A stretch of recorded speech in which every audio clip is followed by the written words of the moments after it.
Hello friends, मी ज्योती म्हात्रे आजच्या व्हिडिओमध्ये आपलं स्वागत करते।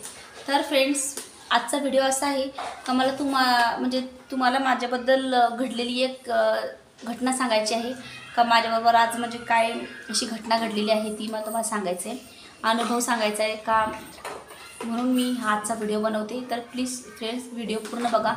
आणि कसं आहे ना, आपण जे आपल्याबरोबर खराब घडलेलं असतं ते तर कधी पण व्हिडिओमध्ये सांगतच असतो आणि सगळ्यांबरोबर शेअर करतो, पण काही काही चांगल्या गोष्टी पण आपल्याबरोबर घडतात त्या पण शेअर करायला पाहिजे। आणि चांगल्या माणसांबद्दल सगळ्यांना माहिती असायला पाहिजे की आजकालच्या दुनियेमध्ये जितकी खराबले लोक आहेत तितकी चांगली पण आहेत आणि त्या चांगल्या माणसांमुळेच ही दुनिया कायम आहे। तर फ्रेंड्स, आजची घटना अशी घडलेली आहे माझ्याबरोबर का शौर्याची तब्येत होती खराब, त्याला बरं नव्हतं वाटत, ताप येत होता आणि सर्दी झाली, त्याच्यामुळे त्याला थोडा नॉर्मल ताप होता। तर मी विचार केला का आजकाल वातावरण खूप खराब चालू आहे म्हणून दवाखान्यात नेऊया शौर्याला। तर मी दवाखान्यात नेण्याकरता शौर्याला रिक्षामध्ये इशिता आणि शौर्याला घेऊन गेली। तर रिक्षामध्ये खूप अशी गर्दी होती आणि आम्हाला बसायला एवढी जागा पण नव्हती। इशिता उभी होती समोर आणि माझ्या हातामध्ये अशी पिशवी लटकलेली होती, त्या पिशवीमध्ये माझा पाऊच होता। पाऊच म्हणजे पर्स माझी छोटी। तर त्या पर्समध्ये होते पैसे माझ्याकडे नेमके 1,500 रुपये म्हणजे 1,500 रुपये माझ्याकडे होते। दवाखान्याकरता जाण्याकरता निघताना दवाखान्याकरता एवढे पैसे तर लागतातच, तुम्हाला तर माहितीच आहे। डॉक्टरच्या फीपेक्षा जास्त मेडिकलचं बिल असतं म्हणून तेवढे पैसे मी सोबत घेऊन गेले आणि मग तेवढेच पैसे माझ्याकडे आणि मी ते पैसे फक्त माझ्या पाऊचमध्ये तेवढे पैसे ठेवले, बाकी वर माझ्याकडे कुठंच पैसे नव्हते, अकाउंटमध्ये सुद्धा माझे पैसे नव्हते।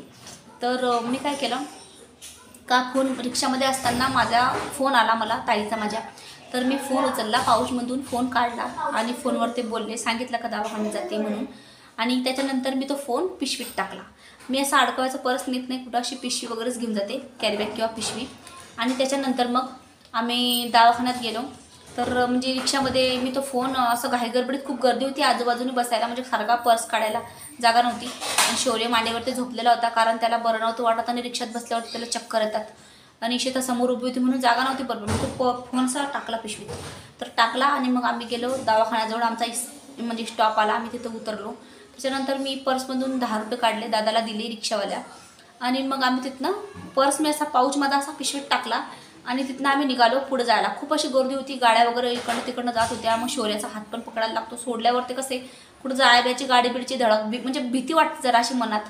तर त्याचा हात धरून होते, तिचा पण हात धरून होते आणि पिशवी हातात अडकवली होती। दवाखान्यात गेले, तिथं नंबर वगैरे होते। मग आमचा नंबर आला, मग शौर्याला डॉक्टरने तपासलं। मग शौर्याला डॉक्टरने तपासलं आणि डॉक्टरांची फी देण्याकरिता मी पर्स काढायला पिशवीत हात घातला। तर पिशवीत माझ्या पर्सच नव्हतं, कारण मला वाटतं मी जेव्हा पिशवीत पर्स असं रिक्षाचे पैसे दिल्यावर ते टाकलं, आता ते पर्स पिशवीत नव्हतं, खाली पडलं होतं। तर ते खाली पडलं, त्याच्यामुळे मला फी द्यायला पैसे पण नव्हते माझ्याकडे, अकाउंटमध्ये पण नव्हते। तर डॉक्टर ओळखीचे होते आमच्या, आम्ही तिथं जातो कायम। डॉक्टरने मी सांगितलं का डॉक्टर मी तुमची फी नंतर दिली तर चालेल का? ते म्हणजे ठीक आहे चालेल। मग मी त्यांच्याजवळच्या गोळ्या ज्या डॉक्टरांना दिल्या होत्या त्याच गोळ्या घेऊन मी घरी आले, चालत आले, कारण रिक्षाला पण पैसे नव्हते आणि हिच्या पप्पाला मी फोन पण लावू शकत नव्हते, कारण ते माझ्यावरती खूप ओरडले असते का 1,500 रुपये ओरडले नसते, ओरडले कसं असतं का आपला 1 रुपया किंवा हरवला तर आपल्या मनाला खूप वाईट वाटतं, कारण कष्टाचा पैसा कोणाचा पण पडल्यावरती कसं वाटणार ना। मग मी खूप टेन्शनमध्ये होते, चालत शौर्याला काही उचलत काही चालवत अशी आले, मधल्या रस्त्याने घरी आले। तर मग घरच्याला खूप टेन्शनमध्ये होते मी। आणि काय झालं का अचानक 3:30 पावणे 4च्या दरम्यान मला एक अनोळखी नंबरवरून फोन आला। तर ते मला बोलायला लागलं की मी ज्योती म्हात्रे बोलते का? म्हटलं हो, मी ज्योती म्हात्रेच बोलते। तर माझ्या पाऊचमध्ये होतं माझं आधार कार्ड माझ्या पाऊचमध्ये होतं। त्या आधार कार्डावरनं नंबर घेऊन मला कॉल केला त्या बाबांनी, त्यांना वाटलं लागतं का नाही फोन, तरी पण त्यांनी ट्राय केलं आणि फोन लावला आणि मला फोन लागला। तर मला ते बोलले का तुमचा पाऊच मला सापडलेला आहे अशा जागेवरती, तर तुम्ही तो पाऊच नेण्याकरता येता का? तर मी बोलली हो मी येते बाबा, तुम्ही तिथंच थांबा। त्यावेळेस माझ्या तोंडातनं पण बाबाच आलं होतं, कारण एवढं चांगलं तिकडनं फोनाला मला खूप आनंद झाला होता का माझे पैसे पण असू शकतात त्याच्यात, मनात भीती पण वाटत होती असतील का नाही। मग ते बोलले का आधार कार्डावरनं मी तुमचा नंबर घेतला आणि तुम्हाला कॉल लावून बघितला का लागतो का नाही, पण लागला, तर तुम्ही ह्या जागेवरती या। मग मी तिथं गेले, मोबाईल घेऊन गेले आणि शौर्याला इशिताला बाजूचे आमच्या शेजारी त्यांच्याकडे थांबवलं। म्हटलं मावशी मुलगीच आहे ती पण, आणि मावशी त्यांना दोघांना बोललं का जरा थोड्या वेळ यांना बघा दोघांना पण, मी आलेच। मी गेले, मला रिक्षा पण भेटत नव्हती, पण कशी मला रिक्षा भेटली आणि मधल्या रस्त्याने मी गेले आणि तिथं गेले दुकानाजवळ, तिथं ते बाबा एक होते उभे, पण मला वाटलं ते आहे का नाही। त्यांच्या नंबरवरती फोन लावला, त्यांनी फोन उचलला, मी तिथे गेले बोलतच। ते बोलले, त्यांना मी बोलली बाबा तुम्हीच, माझा पर्स पडलेला आहे, पाऊच तुम्हाला सापडला का? म्हणलं हो मला सापडला। तुम्ही ज्योती म्हात्रे का? म्हणलं हो। मग त्यांनी बघितलं अगोदर का माझा नंबर म्हणजे फोन वगैरे तसं आहे का, त्याच्यावरूनच बोलते का मी. मग त्याच्यानंतर त्यांनी पाऊच माझ्याकडे दिला. तर पाऊचमध्ये पैसे पण तसेच होते आणि आधार कार्ड पण होतं. तर त्या बाबांचं मी नाव पण विचारायचं विसरले.